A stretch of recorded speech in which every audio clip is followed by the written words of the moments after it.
President APJ Abdul Kalam, India के साबिक राष्ट्रपति, वो और मैं एक तमिलनाडु के स्कूल के फंक्शन में बुलाए गए। वो चीफ गेस्ट थे और मैं गेस्ट ऑफ ऑनर था।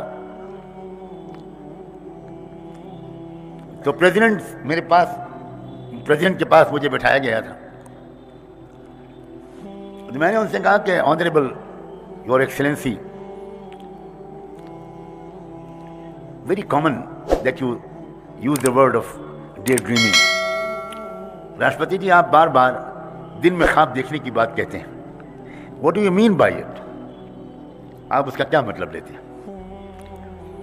कहने लगे, can you allow me to explain it in my speech? क्या आप इजाज़त देते हैं कि आपकी इस बात का जवाब मैं अपनी तकरीर में दूंगा? मैंने कहा नो प्रॉब्लम, गो अहेड। फिर वो तकरीर करने के लिए खड़े हुए तो उन्होंने मेरा हवाला दिया कि brother Sajjad Numani has asked me a question right now that Mr. President, you many times use the terminology of daydreaming. What do you mean by it? And I promised him and got his permission to explain it in my speech.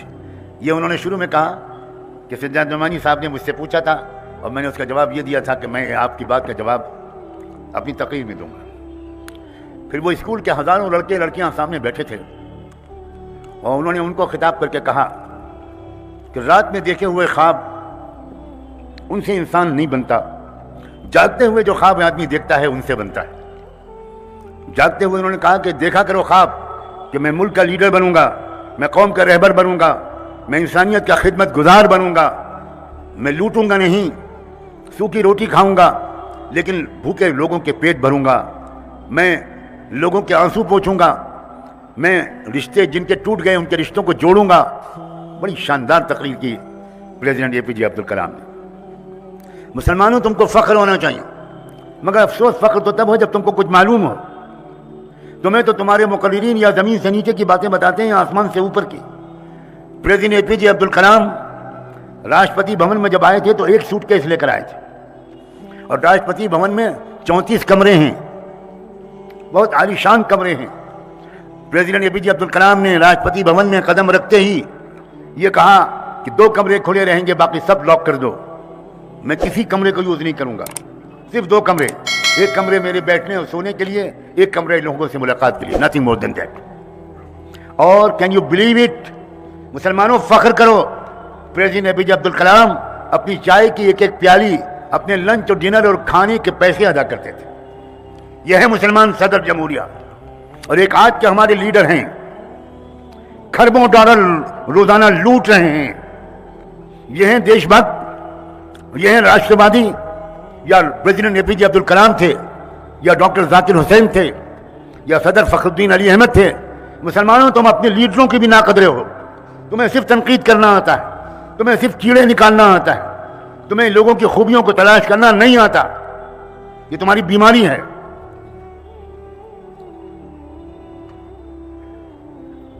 President APJ Abdul Kalam के भाई और उनकी family, president ने तो शादी की नहीं थी, तो भाई और उनकी फैमिली की ख्वाहिश थी कि वो भी दिल्ली आएं और सदर जमहूरिया को, अपने भाई को सदर बने हुए देखें और राष्ट्रपति भवन में ठहरे। तो प्रेसिडेंट एपीजे अब्दुल कलाम ने रियासती और सरकारी हवाई जहाज से उनको नहीं बुलवाया, जबकि प्रोटोकॉल ये कहता था, सरकारी निज़ाम ये था कि सरकारी जहाज भेजा जाता और वो उससे आते। But president Abdul Kalam denied it, नहीं, बिल्कुल नहीं। उन्होंने ऑर्डिनरी फ्लाइट से उनको बुलवाया, खुद अपनी जेब से पेमेंट किया। 2 या 3 दिन वो लोग राष्ट्रपति भवन में रहे। आप यकीन नहीं करोगे, उनके 2-3 दिन रहने का किराया राष्ट्रपति अब्दुल कलाम ने सरकारी खजाने में जमा किया। यह है मुसलमान।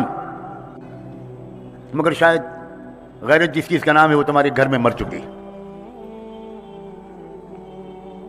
मुसलमानों को अपने उलमा की भी कदर नहीं, अपने सियासी लीडरों की भी कदर नहीं जो ईमानदार थे।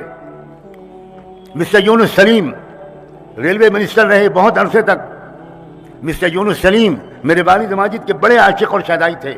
यूनुस सलीम अपने किराए से आते थे, रेलवे मिनिस्टर के बावजूद अपने टिकट से आते थे, अपने टिकट से जाते थे। मुसलमान से बढ़कर ईमानदार ढूंढोगे तुम इस मुल्क में? जिस मुल्क के बाबाओं साधुओं ने बच्चियों की इज्जतें लूटी हैं और आज वो जेल में हैं, क्या मुल्क के हुक्मरानों की आंखें रोशनी से महरूम हो गई हैं? क्या मुल्क के हुक्मरान अंधे हो गए? क्या मुल्क के मीडिया वाले अंधे हो गए? क्या उनको सच्ची तस्वीर नजर नहीं आ रही?